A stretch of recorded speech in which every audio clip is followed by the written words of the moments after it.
नमस्कार साथियों।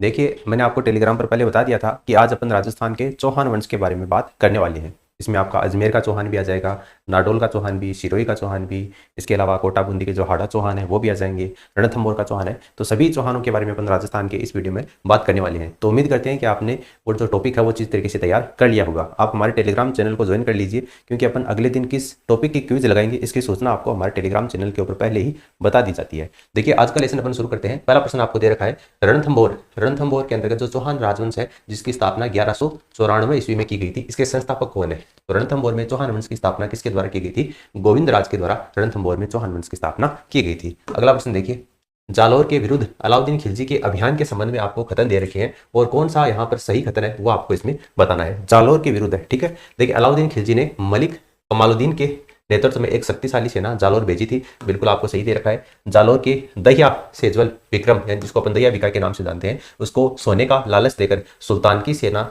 को गुप्त मार्ग से जालौर दुर्ग है उसमें प्रवेश करवाया था। तो दोनों ही कथन आपको जालौर दुर्ग के बारे में सही दे रखे हैं। तो आपका ए और बी दोनों सत्य हैं, ये इसका आंसर हो जाएगा। देखिए, मोहम्मद शाह के नेतृत्व में, यह आपका नव मुसलमान नेता था मोहम्मद शाह, इसके नेतृत्व में मंगोल विद्रोहियों ने किसके पास में शरण दी थी? मोहम्मद शाह और के हब्रू ने आपके रणथंभौर का जो हमीर देव चौहान है उसके पास में शरण ली थी। तो हमीर इसका आंसर हो जाएगा। अगला प्रश्न देखिए, चंद्रप्रदायी किस चौहान शासक का राजकवि था? तो चंद्रप्रदायी ने पृथ्वीराज रासो काफी फेमस ग्रंथ लिखा है। तो ये पृथ्वीराज चौहान तृतीय के दरबार में था। अगला प्रश्न देखिए, अजमेर शहर की स्थापना किसके द्वारा की गई थी?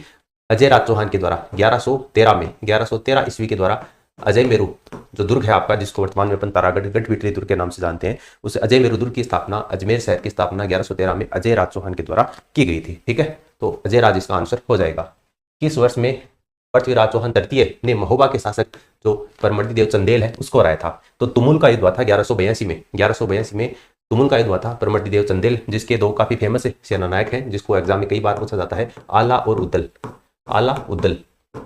ठीक है, ये किसके सेनानायक थे? परमर्दी देव चंदेल थे, जो कि महोबा का शासक था। तो पृथ्वीराज चौहान तृतीय ने इसको हराया था 1182 ईस्वी में। ठीक है, अगला प्रश्न देखिए, कानड़ देव का मुख्यमंत्री कौन था? कानड़ देव चौहान जो कि जालोर का शासक था, उसका मुख्यमंत्री कौन था? जेता देवड़ा। ये प्रश्न अभी हाल ही में जो स्कूल लेक्चरर की एग्जाम हुई थी संस्कृत शिक्षा विभाग में, उसमें यह प्रश्न पूछा भी गया था। ठीक है, कानड़ देव का मुख्यमंत्री कौन था? जेता देवड़ा था। अगला प्रश्न देखिए, पृथ्वीराज चौहान तृतीय इसका समकालीन चंदेल शासक कौन था? तो थोड़ी देर अपन ने बात की थी तुमुल के युद्ध में 1182 में अलाउद्दल जो इसके सेनापति थे परमर्दी देव चंदेल। तो ये परमर्दी देव चंदेल क्या हो जाएगा? इसका राइट आंसर हो जाएगा। अगला प्रश्न देखिए, निम्न में से किस शासक के राजकाल के दौरान दिल्ली शिवालिक स्तंभ अभिलेख उत्कीर्ण करवाया था? तो दिल्ली शिवालिक स्तंभ अभिलेख जो कि अशोक के स्तंभ के ऊपर ही लिखा गया है, यह आपका विग्रहराज चतुर्थ का है, जिसको बिसलदेव के नाम से भी जाना जाता है। तो विग्रहराज चतुर्थ इसका आंसर हो जाएगा। पृथ्वीराज तृतीय और मोहम्मद गोरी के मध्य कितने युद्ध हुए थे? तो दो युद्ध हुए थे, जिसको अपन तराइन के युद्धों के नाम से जानते हैं। एक आपके 1191 में और दूसरा 1192 में हुआ था। 1191 में हुआ था, इसमें आपका पृथ्वीराज चौहान तृतीय की विजय हुई थी, जबकि 1192 में तराइन के दूसरे युद्ध में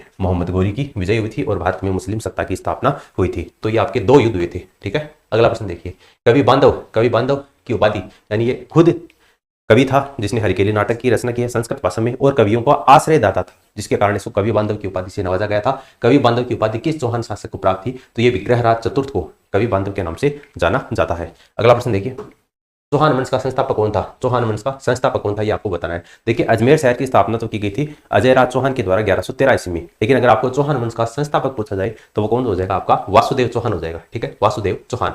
अगला प्रश्न देखिए, हरिकेली नाटक के रचयिता कौन है?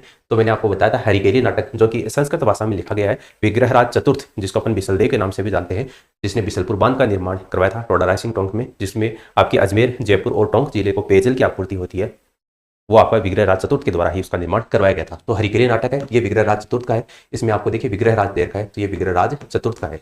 ऑप्शन सेकंड इसका आंसर हो जाएगा। अगला प्रश्न देखिए, इनमें से आपको गलत युग्म कौन सा है वो आपको बताना है। आमेर राज्य की स्थापना 967, जैसलमेर राज्य की स्थापना 1156, उदयपुर की स्थापना 1559 में और जोधपुर की स्थापना हुई थी 1459 में। जोधपुर की स्थापना तो 1459 में, उदयपुर की स्थापना 1559 में, जबकि अजमेर की जो स्थापना है वो आपकी 1113 में हुई थी। 1113 में अजय राज चौहान के द्वारा इसकी स्थापना की गई थी। तो ये आपको इसमें असुमिलित दे रखा है, तो आपका ऑप्शन जो थर्ड है ये इसका आंसर हो जाएगा। अगला प्रश्न देखिए, रणथंभौर की विजय के उपरांत में अलाउद्दीन खिलजी ने इस दुर्ग को किसके अधिकार में सौंप दिया था? यानी 1301 में आपका रणथंभौर का युद्ध हुआ था हमीरदेव चौहान और अलाउद्दीन खिलजी के बीच में। तो उसमें अलाउद्दीन खिलजी की विजय हुई थी और अलाउद्दीन खिलजी ने इस रणथंभौर विजय के बाद में कि ये जो दुर्ग है इसका प्रशासक किसको नियुक्त किया था ये आपको बताना है। तो उलुग खान जो कि अलाउद्दीन के जो 4 खान है उसमें है आपका एक उलुग खान, तो उलुग खान को यहाँ का प्रशासक नियुक्त किया था। अगला प्रश्न देखिए, चौहानों के देवड़ा शाखा का राज्य कौन सा था? यानी चौहानों की जो देवड़ा शाखा है, देवड़ा चौहान, वो कहाँ पर आपका सिरोही में है, ठीक है, सिरोही इसका आंसर हो जाएगा। और अगर ये पूछा जाए कि सिरोही में जो देवड़ा शाखा है उसकी स्थापना किसने की थी, तो लुम्बा चौहान के द्वारा इसकी स्थापना की गई थी। बूंदी में देवा चौहान के द्वारा इसकी स्थापना की गई थी, सिरोही में लुम्बा के द्वारा। अगला प्रश्न देखिए, नाडोल की जो चौहान शाखा है उसकी स्थापना किसने की थी, तो लक्ष्मण चौहान ने नाडोल में चौहान वंश की स्थापना की थी। सिरोही में लुम्बा ने की थी, बूंदी में देवा ने की थी, और नाडोल में आपकी लक्ष्मण चौहान के द्वारा की गई थी। अगला प्रश्न है, पृथ्वीराज चौहान तृतीय, इसका जन्म कहां पर हुआ था, तो अनिहल पाटन में। पृथ्वीराज चौहान तृतीय का जन्म कहां पर हुआ था, अनिहल पाटन में इनका जन्म हुआ था। अगला प्रश्न देखिए, उस समय का संस्कृत महाविद्यालय विख्यात है जिसको अडाउद्दीन के झोपड़े का निर्माण किसके द्वारा किया गया था, यानी कि अडाउद्दीन का झोपड़ा नामक जो मस्जिद है जिसका निर्माण कुतुबुद्दीन ऐबक ने करवाया था। पहले ये संस्कृत पाठशाला हुआ करती थी, उस संस्कृत पाठशाला संस्कृत कंठाभरण का निर्माण किसने करवाया था, ये आपको पूछा है। तो चौहान वंश के शासक जो विग्रहराज चतुर्थ है उसके द्वारा इसका निर्माण कार्य करवाया गया था। तो विग्रहराज चतुर्थ इसका आंसर हो जाएगा, अजमेर में स्थापित थी। अगला प्रश्न देखिए, फरिश्ता के अनुसार अलाउद्दीन खिलजी का जालोर का जो दूसरा आक्रमण है वो किस वर्ष हुआ था, ये आपको बताना है। जालोर का दूसरा आक्रमण किस वर्ष हुआ था, ये आपको बताना है। तो जालोर में जो दूसरा आक्रमण है, जब जालोर का साका हुआ था, और वो कब हुआ था आपका 1311 में हुआ था, ठीक है। पहला 1308 में हुआ था, दूसरा 1311 में हुआ था जालोर का आक्रमण। तो 1311 इसका आंसर हो जाएगा। अलाउद्दीन के आक्रमण के समय रणथंभौर का शासक कौन था, तो हमीरदेव चौहान। रणथंभौर में साका हुआ था, राजस्थान के इतिहास का प्रथम साका 1301 ईस्वी का ही है, जिसमें रणथंभौर चौहान और अलाउद्दीन खिलजी के बीच में युद्ध हुआ था, जिसमें हमीरदेव चौहान ने केसरिया किया था और इसकी जो पत्नी है रंगदेवी उसके नेतृत्व में महिलाओं ने जल जोहर किया था। तो ये आपका राजस्थान के इतिहास का प्रथम साका है।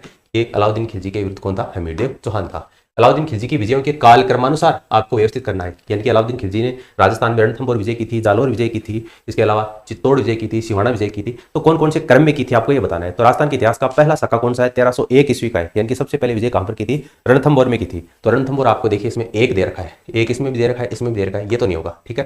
फिर देखो जालोर पर आक्रमण कब किया था, और चित्तौड़ पर। तो दूसरा है वो चित्तौड़ पर हुआ था 1303 में, तो दूसरा आपका चित्तौड़ हो जाएगा। दूसरे में 3 देखो कौन से में, इसमें दे रखा है, इसमें नहीं है, इसमें भी नहीं है, यानी कि ये तीनों तो कैंसिल हो गए और ये आपका आंसर हो गया, ठीक है। उसके बाद में सिवाना का हुआ था 1308 में, और बाद में जालोर का 1311 में हुआ था। तो आपका 4 और 2 यानी कि ऑप्शन फर्स्ट है, ये इसका आंसर हो जाएगा। अगला प्रश्न देखिए, निम्न में से कौन सा शासक जालोर के चौहान वंश से संबंधित नहीं था। जालोर के चौहान वंश से संबंधित इनमें से कौन सा शासक नहीं था, तो कीर्तिपाल ने तो जालोर में चौहान वंश की स्थापना ही की थी, समर सिंह भी यहाँ का शासक था, उदय सिंह भी था, वत्सराज ये आपका गुर्जर प्रतिहार वंश का शासक था। वत्सराज कहाँ का था, गुर्जर प्रतिहार। जब अपन ने गुर्जर प्रतिहार वंश की क्विज लगाई थी उस समय वत्सराज प्रतिहार के बारे में अपन ने बात भी की थी। ओसिया में जो मंदिर है, सूर्य मंदिर का निर्माण है, हरिहर मंदिर का निर्माण है, महावीर स्वामी का मंदिर है, ओसिया में किसने किया था, गुर्जर प्रतिहार शासक वत्सराज के द्वारा ही उसका निर्माण किया गया था। त्रिपक्षीय संघर्ष, राष्ट्रकूट, पाल और प्रतिहारों के बीच में जो त्रिपक्षीय संघर्ष की शुरुआत हुई थी ये वत्सराज प्रतिहार के काल में ही हुई थी। जयवराह की उपाधि किसकी थी, वत्सराज प्रतिहार की थी। आदिवराह की उपाधि की थी, महिर भोज की थी। तो वत्सराज ये आपका गुर्जर प्रतिहार वंश का शासक है, चौहान वंश का नहीं है, तो वत्सराज इसका आंसर हो जाएगा। पृथ्वीराज चौहान ने पराजित किया था, पृथ्वीराज चौहान ने किसको पराजित किया था, तो चंदेल शासकों को, परमृदिदेव चंदेल को पराजित किया था, बिल्कुल, भंडारकों को पराजित किया था, और चालुक्य वंश के शासकों को भी पराजित किया था। तो उपयुक्त सभी इसका आंसर हो जाएगा। 1300 ईस्वी में रणथंभौर आक्रमण के दौरान अलाउद्दीन खिलजी का कौन सा सेनानायक मारा गया था। जब 1299-1300 में अलाउद्दीन खिलजी ने रणथंभौर पर आक्रमण किया था उस समय आपका अलाउद्दीन खिलजी का कौन सा सेनापति है जो मारा गया था, तो कौन सा सेनापति मारा गया था, आपका नुसरत खां इसमें मारा गया था, ठीक है, नुसरत खां मारा गया था। और रणथंभौर विजय के बाद में रणथंभौर का जो प्रशासक है वो उल्गू खां को बनाया था, तो ये भी आपको ध्यान में रखना है। तो इसमें नुसरत खां इसका आंसर हो जाएगा। अगला प्रश्न देखिए, ललित विग्रहराज का रचयिता सोमदेव किस चौहान शासक के दरबार में था। ललित विग्रहराज का रचयिता सोमदेव, तो ये सोमदेव किसके दरबार में था, आपका विग्रहराज चतुर्थ के दरबार में था, ठीक है, विग्रहराज चतुर्थ। अगला प्रश्न देखिए, गुवक किस वंश का शासक था। गुवक किस वंश का शासक था, गुवक प्रथम, ये गुवक प्रथम की बात हो रही है। गुवक प्रथम ये चौहान वंश का शासक था जिसने अपने आप को सबसे पहले, क्योंकि चौहान पहले प्रतिहारों के सामंत थे, और गुवक प्रथम वो शासक था जिसने सबसे पहले अपने आप को स्वतंत्र किया था, ठीक है, स्वतंत्र राज्य की स्थापना की थी। तो ये आपका इसमें चौहान हो जाएगा, ये चौहान शासक था, यानी कि चाहमान, गुवक प्रथम चौहान वंश का शासक था। अगला प्रश्न देखिए, अंग्रेजों ने मांगलोर के युद्ध में 1821 में कोटा महाराजा के विरुद्ध किसकी सहायता की थी, तो कोटा के महाराजा के विरुद्ध जालिम सिंह की सहायता की थी, ठीक है, जालिम सिंह इसका आंसर हो जाएगा। अगला प्रश्न देखिए, गोरी के आक्रमण, यानी कि गोरी कौन, आपकी और मेरी गोरी नहीं, गोरी का मतलब है मोहम्मद गोरी। मोहम्मद गोरी के आक्रमण के समय चालुक्यों की सहायता देने के विरुद्ध में पृथ्वीराज तृतीय को परामर्श देने वाला मंत्री कौन था, तो ये पृथ्वीराज तृतीय का मंत्री कौन था, कदमवास राठौड़, ठीक है, या कदमवास या केमास राठौड़ एक ही बात है, कदमवास इसका आंसर हो जाएगा। अगला प्रश्न देखिए, जालोर को जीत करके अलाउद्दीन खिलजी ने जालोर का नाम क्या रखा? जालोर को जीतने के बाद में अलाउद्दीन खिलजी ने जालोर का नाम क्या रखा था? तो जालोर का नाम जलालाबाद रखा था। ठीक है, जालोर का नाम जलालाबाद रखा था। अगला प्रश्न देखिए, 1191 में तराइन के युद्ध में किस चौहान शासक को आक्रमणकारी शिहाबुद्दीन गोरी से लड़ना पड़ा था? यानी कि तराइन के युद्ध की बात हो रही है 1191 में। तो तराइन का युद्ध है वो मोहम्मद गोरी और पृथ्वीराज चौहान तृतीय के बीच में हुआ था। तो पृथ्वीराज चौहान तृतीय इसका आंसर हो जाएगा। पृथ्वीराज चौहान तृतीय की विजय हुई थी 1191 के तराइन के प्रथम युद्ध में, जबकि तराइन के दूसरे युद्ध में मोहम्मद गोरी की विजय हुई थी। अगला प्रश्न देखिए, किस राजस्थानी ग्रंथ में अलाउद्दीन खिलजी की जालोर पर आक्रमण का उल्लेख मिलता है? अलाउद्दीन खिलजी ने जो जालोर पर आक्रमण किया था उसका उल्लेख इसमें मिलता है, कानड़दे प्रबंध ग्रंथ में मिलता है। कानड़दे प्रबंध जो कि पद्मनाभ का है, उसमें जालोर विजय के बारे में जानकारी मिलती है। जालोर के चौहान शाखा का संस्थापक कौन था? तो कीर्तिपाल चौहान। जालोर में चौहान वंश का संस्थापक कौन था? आपका कीर्तिपाल चौहान था। अगला प्रश्न देखिए, हमीर के कोटयजन यज्ञ, ये दो नौ कोटयजन यज्ञ किए थे, जिसको अश्वमेध यज्ञ जैसा एक यज्ञ होता है कोटयजन यज्ञ, इसका राजपुरोहित कौन था? ये आपको बताना है। देखिए, सवाई जय सिंह ने तो 2 अश्वमेध यज्ञ किए थे, वह अंतिम हिंदू सम्राट जिसने अश्वमेध यज्ञ संपन्न किए थे। तो कल अपन ने जब आमेर के कछार वंश के बारे में बात की थी, तब अपन ने बताया था कि सवाई जय सिंह अंतिम हिंदू सम्राट था जिसने अश्वमेध यज्ञ आयोजित किया था, और उसका पुरोहित कौन था? पुंडरीक रत्नाकर था। लेकिन हमीर ने भी कोटयजन यज्ञ किए थे, ये भी आपका अश्वमेध यज्ञ जैसा ही एक यज्ञ होता है। इसका पुरोहित कौन था ये आपको बताना है। तो विश्वरूप इसका पुरोहित था। ठीक है, अगला प्रश्न देखिए, जालोर के कानड़ देव के किस पुत्र का प्रेम प्रसंग अलाउद्दीन की पुत्री फिरोजा के साथ में था, जो कि जालोर के युद्ध में मारा गया था? तो वीरमदेव के साथ में था। अगला प्रश्न देखिए, किस शासक को अन्नाजी के नाम से जाना जाता है? तो अर्णोराज चौहान को अन्नाजी के नाम से जाना जाता है। अगला प्रश्न देखिए, पाहीबाग के शासक परमर्दिदेव चंदेल की बात हो रही है, उसके सेनानायक आला उद्दल को किसने पराजित किया था? तो आला उद्दल पाहीबाग के शासक परमर्दिदेव चंदेल के सेनापति थे, और इसको पृथ्वीराज चौहान तृतीय के द्वारा पराजित किया गया था तुमुल के युद्ध में। तो पृथ्वीराज चौहान इसका आंसर हो जाएगा। बिसलदेव रासो नामक ग्रंथ किसने लिखा है? बिसलदेव रासो ग्रंथ किसका है? आपका नरपति नालय का है। जबकि ललित विग्रह राज ग्रंथ किसका है? सोमदेव का है। तो इसमें नरपति नालय, बिसलदेव रासो ग्रंथ किसका है? नरपति नालय का है। किसने लिखा था? ये किसने लिखा था? अर्णोराज ने अजमेर को तुर्कों के रक्त से शुद्ध करने के लिए अजमेर में आना सागर झील का निर्माण करवाया था। तो ये किसके द्वारा लिखा गया है ये आपको बताना है। तो ये जो बात है ये आपकी जयानक के द्वारा लिखी गई है। ये बात किसकी है? जयानक के द्वारा। जयानक इसका आंसर हो जाएगा। पृथ्वीराज विजय के लेखक कौन आपके? जयानक है। जयानक ने यह बात लिखी थी कि अर्णोराज ने अजमेर में तुर्कों से जो रक्त रंजित धरती है उसको शुद्ध करने के लिए अजमेर में आना सागर झील का निर्माण करवाया था। अगला प्रश्न देखिए, दल पुंगल जिसको विश्व विजेता के नाम से भी जानते हैं, तो दल पुंगल की जो उपाधि है वो किसने धारण की थी? दल पुंगल की उपाधि यानी विश्व विजेता की जो उपाधि है वो किसके द्वारा धारण की गई थी? पृथ्वीराज चौहान तृतीय के द्वारा धारण की गई थी। अगला प्रश्न देखिए, सोमदेव नामक जो कवि है वो किस राजा के दरबार में था? सोमदेव नामक कवि जिसने ललित विग्रह राज नामक ग्रंथ की रचना की थी, तो वो आपको विग्रह राज चतुर्थ के दरबार में था, सोमदेव नामक कवि। अगला प्रश्न देखिए, कटिबंधु के नाम से किसको जाना जाता है? तो विग्रह राज चतुर्थ ये कवियों का आश्रय दाता था। इसके दरबार में कई विद्वान थे, ये स्वयं भी एक विद्वान था। इसको कवि बंधु या कटिबंधु के नाम से जाना जाता है। राजस्थान का पहला चौहान राज्य कौन सा था? राजस्थान का पहला चौहान राज्य कौन सा था? इनमें से वो आपको बताना है। तो नाडोल का जो चौहान वंश है वो राजस्थान का प्रथम चौहान राज्य था। अहित छतरपुर किसकी राजधानी थी? तो अहित छतरपुर चौहानों की राजधानी थी। अहित छतरपुर जिसको वर्तमान में नागौर के नाम से जानते हैं वो आपकी चौहानों की राजधानी थी। अगला प्रश्न देखिए, किस युद्ध के बाद में भारत में मुस्लिम शासन की स्थापना हुई थी? तो तराइन के प्रथम युद्ध में तो पृथ्वीराज चौहान तृतीय की जीत हुई थी, जबकि तराइन के दूसरे युद्ध में मोहम्मद गोरी की जीत हुई थी, और मोहम्मद गोरी की जीत होने के साथ में ही भारत में मुस्लिम शासन की स्थापना हो गई थी। तो तराइन का दूसरा युद्ध इसका आंसर होगा। संयोगिता कहाँ की राजकुमारी थी? संयोगिता कन्नौज के शासक जयचंद गढ़वाल की पुत्री थी। ठीक है, कन्नौज के शासक जयचंद गढ़वाल की पुत्री थी संयोगिता, जिसको स्वयंवर से पृथ्वीराज चौहान उठाकर ले आए थे। पृथ्वीराज चौहान कितने वर्ष की आयु में अजमेर के शासक बने थे? पृथ्वीराज चौहान तृतीय जो कि सोमेश्वर चौहान के पुत्र थे, कितने वर्ष की आयु में? तो ये 11 वर्ष की आयु में शासक बने थे। ठीक है, 11 वर्ष की आयु में शासक बने थे। अगला प्रश्न है, अजमेर में हमें रानी सोमलेखा या सोमलवती के नाम के जो सिक्के मिलते हैं ये किसकी पत्नी थी? तो सोमलेखा या सोमवती रानी है, ये किसकी पत्नी थी? अजय राज चौहान की पत्नी थी। अजय राज चौहान ने अपनी पत्नी के नाम से भी सिक्के चलाए थे। अगला प्रश्न देखिए, कौन पृथ्वीराज चौहान तृतीय का दरबारी विद्वान नहीं था? काफी इंपॉर्टेंट प्रश्न है। पृथ्वीराज चौहान तृतीय के दरबार में कौन कौन थे ये आपको ध्यान में रखना है। तो विद्यापति गौड़ था, वागीश्वर जनार्दन भी था, विश्वरूप था, सारंगधर नहीं था। सारंगधर जोधराज, मीरासों के रचयिता कौन है? सारंगधर और जोधराज हैं। तो सारंगधर ये आपके पृथ्वीराज चौहान तृतीय के दरबार में नहीं थे, तो सारंगधर इसका आंसर हो जाएगा। अगला प्रश्न है, किस चौहान शासक ने 12वीं शताब्दी ईस्वी में बिसलपुर की स्थापना की थी? तो विग्रहराज चतुर्थ ने की थी, बिसलपुर की स्थापना की थी। बिसलपुर बांध का निर्माण करवाया था विग्रहराज चतुर्थ ने, इसलिए इसको बिसलदेव के नाम से भी जानते हैं, जो आपकी अजमेर, आप जयपुर और टोंक जिले को पेयजल की आपूर्ति होती है बिसलपुर बांध से।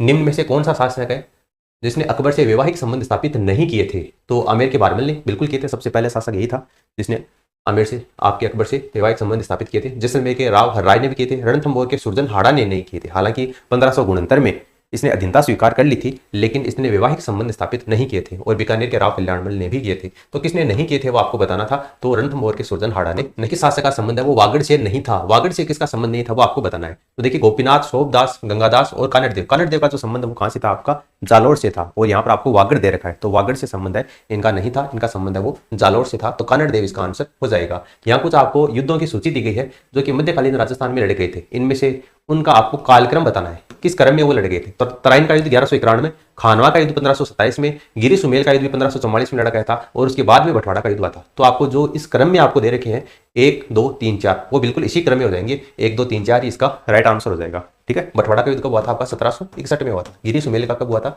5 जनवरी 1544 को हुआ था। खानवा का युद्ध कब हुआ था आपका 1527 में हुआ था, 17 मार्च 1527 को। और तराइन का युद्ध कब हुआ था 1191-92 में हुआ था। तो ये आपको इस क्रम में दे रखे हैं, इसी क्रम में इसका आंसर हो जाएगा। रणथंभौर के चौहान शासकों की जानकारी इस ग्रंथ से मिलती है। रणथंभौर के चौहान वंश की जानकारी है वो कौन से ग्रंथ से मिलती है, आपकी हमीर महाकाव्य से। हमीर महाकाव्य किसका है, आपका नयनचंद्र सूरी का है। इससे रणथंभौर के चौहान वंश की जानकारी मिलती है। अगला प्रश्न देखिए, रणथंभौर के शासक हमीरदेव चौहान की किस वर्ष दिल्ली के सुल्तान जलालुद्दीन खिलजी की सेना के साथ में पहली बार मुठभेड़ हुई थी। तो 1290-91 में हुई थी। तो आपको 90 इसमें दे रखा है, तो 90 क्या हो जाएगा, इसका राइट आंसर हो जाएगा। पहली बार 90-91 में हुई थी और दूसरी बार आपकी 1292 में हुई थी। ठीक है, अगला प्रश्न देखिए, झाला जालिम सिंह के बारे में कौन सा कथन गलत है। कौन सा कथन गलत है वो आपको बताना है। वह कोटा राज्य का शासक था, नहीं, वो कोटा के प्रधानमंत्री थे, कोटा राज्य का शासक नहीं था। ठीक है, इसलिए ये आपको इसमें गलत दे रखा है। वह कोटा का फौजदार था, बिल्कुल, और महान कूटनीतिज्ञ था, राजनेता था। अपने पिंडारियों के साथ में मित्रतापूर्ण संबंध इसने स्थापित किए थे, और कोटा राज्य का शासन पूर्णतः उसमें नहीं था। तो ये तीनों ये कथन आपको सही दे रखे हैं। पहला कथन आपको इसमें गलत दे रखा है, तो पहला इसका आंसर हो जाएगा। कोटा राज्य का संस्थापक निम्न में से कौन था। कोटा राज्य का संस्थापक कौन था, आपका राव माधो सिंह। माधो सिंह कोटा राज्य के संस्थापक थे, और झाला जालिम सिंह आपके झालावाड़ के थे। ठीक है, अगला प्रश्न देखिए, अर्णोराज के बारे में आपको कथन दे रखे हैं, और इनमें से बताना है कौन सा कथन सत्य है। अर्णोराज के बारे में, अपने राजकाल के प्रारंभ में उसने एक गजनवी आक्रमण को खदेड़ दिया था। वह मालवा के नरवर्मन को पराजित करने में असफल रहा था। बिल्कुल गलत है, इसने मालवा के नरवर्मन को पराजित किया था। तो यह कथन आपको इसमें गलत दे रखा है।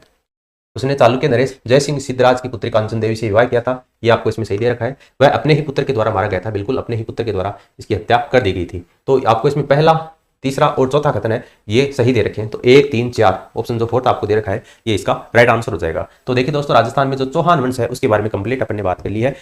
नेक्स्ट वीडियो किस टॉपिक के बारे में होगा, किसके बारे में अपन क्विज लगेंगे, इसकी सूचना आपको हमारे टेलीग्राम चैनल के ऊपर दे दी जाएगी। उसकी लिंक आपको नीचे कमेंट सेक्शन में दे रखी है, तो टेलीग्राम चैनल को आप ज्वाइन कर लीजिए, वहां पर आपको लगातार अपडेट कर दिया जाएगा। और इस वीडियो को आप अपने दोस्तों के साथ में शेयर कीजिए ताकि उनको भी अपनी स्टडी में बेनिफिट मिल सके। फिलहाल इस वीडियो में इतना ही, धन्यवाद।